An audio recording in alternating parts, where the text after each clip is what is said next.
Eh bien alors moi j'ai choisi de parler d'un poème de Paul Valéry qui s'appelle La Jeune Parc et qui pour le coup a vraiment changé ma vie. J'étais habitué à lire de la poésie depuis assez longtemps, mais La Jeune Parc, bon déjà c'est un très long poème, c'est un poème qui fait plus de 500 vers.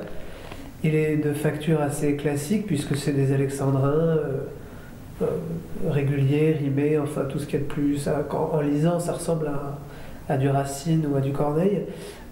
Mais si vous voulez, euh, ce poème-là, ça a représenté pour moi le dernier degré de la perfection de la langue, quoi. C'est-à-dire que si, disons que le degré zéro de l'articulation de la langue, c'est un bébé qui fait ba ba ba et qui essaie de dire quelque chose, l'extrême opposé, le parfait degré d'articulation et d'intelligibilité d'une langue a été atteint pour moi avec La Jeune Parc de Paul Valéry. Que fais-tu, hérissé, et cette main glacée, et quel frémissement d'une feuille effacée persiste parmi vous, île de mon sein nu.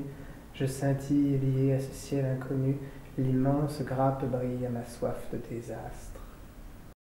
C'est une jeune femme qui s'exprime et qui hésite pendant toute une nuit entre se donner la mort et prendre un époux en songeant à sa virginité qu'elle perd, à son innocence surtout qu'elle perd.